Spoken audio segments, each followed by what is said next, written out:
Hello students, आज हम लोग लाइट में प्रिज्म के बारे में बात करने जा रहे हैं। इसकी प्रॉपर्टीज़ को डिस्कस करेंगे और लाइट रे इसके साथ किस तरह से ट्रैवल करती है उसके बारे में स्टडी करेंगे।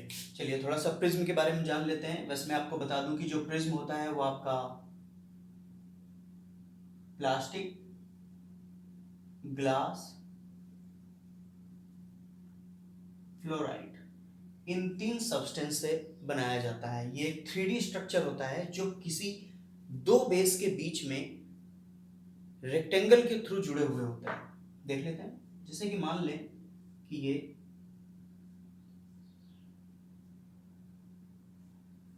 ट्रायंगुलर पार्ट क्या है, रेक्टेंगुलर पार्ट से जुड़े हुए हैं। देखिए, एक ये रेक्टेंगुलर पार्ट है, दूसरा ये रेक्टेंगुलर पार्ट है और तीसरा ये रेक्टेंगुलर पार्ट है। तो इस तरीके से ये बन जाता है आपका प्रिज्म। प्रिज्म कई तरह के हो सकते हैं, रेगुलर बेस वाले प्रिज्म और इरेगुलर बेस वाले प्रिज्म। रेगुलर बेस के प्रिज्म में जो बेसेस होते हैं, देखिए एक ये ट्रायंगुलर पार्ट और एक ये ट्रायंगुलर पार्ट, दोनों बिल्कुल आइडेंटिकल तो होने ही चाहिए। साथ ही साथ ये साइड और ये साइड बराबर है। सिमिलरली ये साइड बराबर है। तो ये ट्राइगोनल प्रिज्म है। इसके अलावा tetragonal, pentagonal, hexagonal, polygonal prism हो सकते हैं, राइट। और उनको जोड़ने वाला जो प्लेन होगा वो हमेशा ही रेक्टेंगल ही होगा, राइट। दूसरा, इरेगुलर प्लेन कैसे हो सकते हैं, वो कुछ इसी स्ट्रक्चर के हो सकते हैं। यहाँ पर बना लेते हैं एक थोड़ा अलग स्ट्रक्चर, लाइक दिस, ऐसा स्टेप से।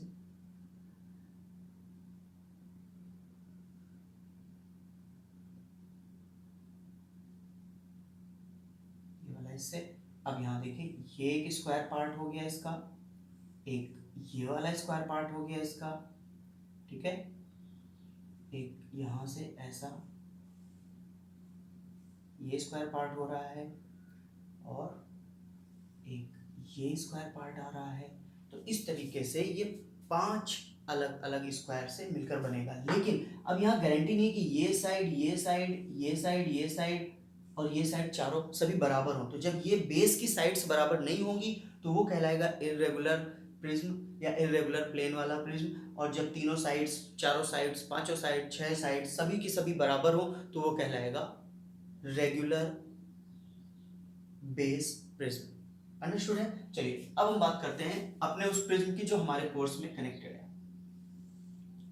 हमें बात करना है एक इक्विलैटरल बेस वाले प्रिज्म के बारे में। इक्विलैटरल का मतलब है कि तीनों साइड्स इक्वल होंगी और जो एंगल ऑफ प्रिज्म होगा, दिस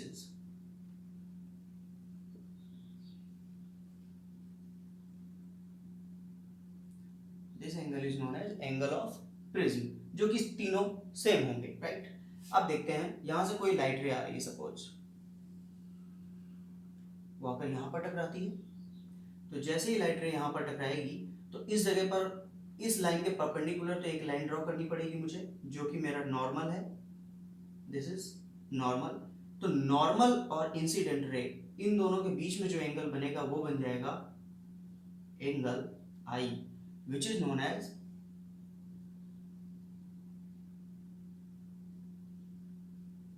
एंगल ऑफ इंसिडेंस। और इस रे को क्या बोलेंगे हम, इंसिडेंट रे। नेक्स्ट, अब देखिए, हमें पता है कि जैसे ही ये ग्लास प्रिज्म बना हुआ है ग्लास का, ये मीडियम है air, air glass dense medium में जाएगी तो नॉर्मल की तरफ बेंड होगी। तो जैसे ही नॉर्मल की तरफ बेंड होगी तो इसका स्ट्रक्चर, इसका जो पाथ होगा वो कुछ ऐसा होगा। ये बेंड हो गई है।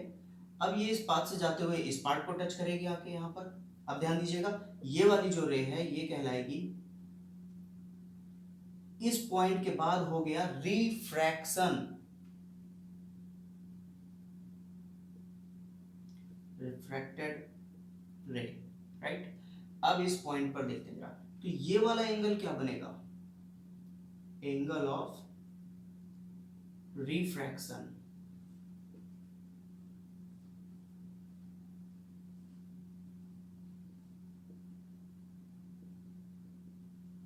Angle of refraction.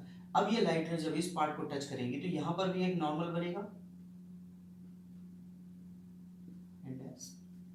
हमें पता है कि जब भी ग्लास से एयर में जब रेयर मीडियम में जाएगी तो नॉर्मल से दूर हटेगी, तो जैसे ही तो अब इससे दूर हटना चाहिए, दूर हटेगी तो ये इधर की तरफ बेंड हो जाएगी रे, और इस रे को बोलेंगे इमर्जेंस रे, राइट। और ये वाला जो एंगल होगा ये एंगल कहलाएगा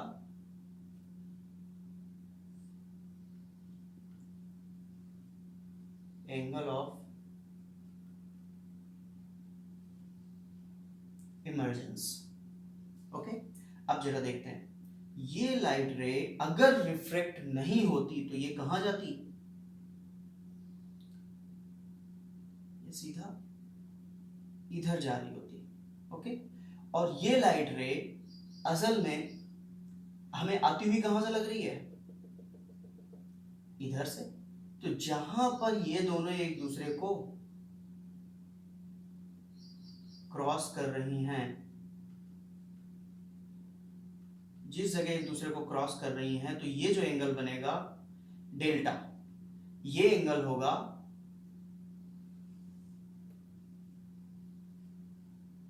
एंगल ऑफ डेविएशन। अंडरस्टूड हो रहा है? देखिए, असल में लाइट को जाना था इधर, पर लाइट जा रही है इधर, तो अब इस लाइट रे और इस लाइट रे के बीच में जो गैपिंग आई है वो क्या है, वो गैपिंग, वो डेविएशन है उस लाइट रे के पाथ में। तो ये जो डेविएशन है इसीलिए इसका नाम हो गया एंगल ऑफ डेविएशन। तो ये चीजें आपको किसी भी ट्रायंगल में स्टडी करनी है लाइट रे के रिगार्डिंग। अब समझते हैं कि ये जो इमर्जेंस रे है व्हाइट लाइट को 7 डिफरेंट कलर में क्यों डिवाइड कर रही है। इसका आंसर यहां है, रिफ्रैक्शन पर। हमें अच्छे से पता है कि जो रिफ्रैक्शन होता है वो हर एक कलर की लाइट के लिए, खासकर कि ग्लास में या फिर इन मटेरियल्स में जो प्रिज्म बने हुए होते हैं, उन प्रिज्म के थ्रू जब लाइट रे गुजरती है, क्योंकि लाइट रे कॉम्बिनेशन है 7 डिफरेंट कलर्स का, और वो 7 डिफरेंट कलर्स क्योंकि डिफरेंट डिफरेंट कलर्स हैं तो इसलिए हर एक कलर के लिए एंगल ऑफ रिफ्रैक्शन चेंज हो जाता है। और जब ये रिफ्रैक्शन एंगल ही चेंज हो जाएगा तो एक लाइट यहां से जा रही होगी, दूसरी लाइट यहां से जा रही होगी, तीसरी वाली कलर इसमें से जा रहा होगा, चौथा कलर इसमें से जा रहा होगा, और जब ये बाहर निकलेंगे तो इनमें ग्रेट चेंजेस देखने को मिलते हैं। इस पार्ट वाले को हम बोलते हैं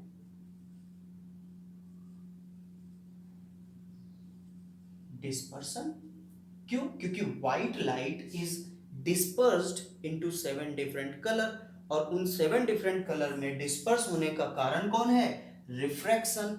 और रिफ्रैक्शन का क्या नेचर है कि हर एक लाइट के कलर के लिए वो different different angle of refraction या फिर रिफ्रैक्टिव इंडेक्स, आपने सुना होगा, पढ़ा होगा, रिफ्रैक्टिव इंडेक्स जो किसी भी मीडियम का होता है वो रिफ्रैक्टिव इंडेक्स